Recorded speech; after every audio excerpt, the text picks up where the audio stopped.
జమ్మూ కాశ్మీర్ ని భారతదేశ railway network తో లింక్ చేయడం అనేది శతాబ్దం కిందటి కల. దీనికి సంబంధించిన బ్రేకింగ్ వార్తని మనం చూస్తున్నాం. చీనాబ్ వంతెన ద్వారా భారత రైల్వే నెట్వర్క్ తో జమ్మూ కాశ్మీర్ అనుసంధానం కాబోతోంది. మరి కాసేపట్లో కాత్రా శ్రీనగర్ వందే భారత్ ట్రైన్ మొదలు కాబోతూ ఉండగా భారత్ కు ఎంతో కీలకంగా మారిన చీనాబ్ వంతెనను కేంద్రం జాతికి అంకితం ఇవ్వబోతోంది. రేపు ప్రపంచంలోనే అతి ఎత్తైన రైల్వే వంతెనను ప్రారంభించబోతున్నారు ప్రధాని మోదీ. అదే వంతెన మీదుగా వెళ్లే వందే భారత్ ఎక్స్ప్రెస్ కి పచ్చ జెండా ఊపబోతున్నారు. ఈ వంతెన ఎంత ఎత్తులో ఉంటుందంటే కుతుబ్ మీనార్, ఈఫిల్ టవర్ కంటే కూడా ఎత్తులో. ఆపరేషన్ సింధూర్ తర్వాత ప్రధాని మోదీ ఈ ప్రాంతంలో పర్యటించడం ఇదే తొలిసారి.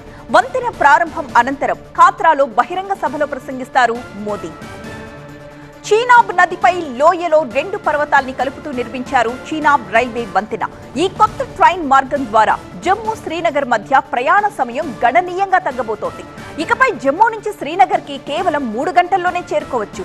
చీనాబ్ వంతెన చీనాబ్ నది సాధారణ నీటి మట్టానికి 359 మీటర్ల ఎత్తులో నిర్మితమైంది. అందుకే ఇది ప్రపంచంలోనే అత్యంత ఎత్తైన రైల్వే వంతెనగా మారింది. ఈ వంతెన జమ్మూ కాశ్మీర్లో ఉన్న రియాసీ జిల్లాలో ఉన్న బక్కల్, కౌరీ గ్రామాలను అనుసంధానిస్తుంది. ఉదంపూర్, శ్రీనగర్, బారాముల్లా రైల్వే లింక్ ప్రాజెక్టులో భాగంగా చీనాబ్ వంతెనను కేంద్రం నిర్మించింది. భారీ భూకంపాలు, వరదల వంటి ప్రకృతి విపత్తుల్ని సైతం తట్టుకుని నిలిచేలా బలంగా దీన్ని నిర్మించారు. పారిస్ లోని ఈఫిల్ టవర్ కంటే 35 మీటర్లు ఎక్కువ హైట్ దీని సొంతం.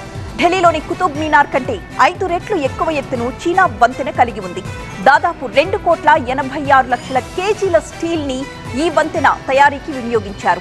-10°C నుంచి మొదలుకుని గరిష్టంగా 40°C ఉష్ణోగ్రతల్లో కూడా ఈ వంతెనను వాడుకోవచ్చు.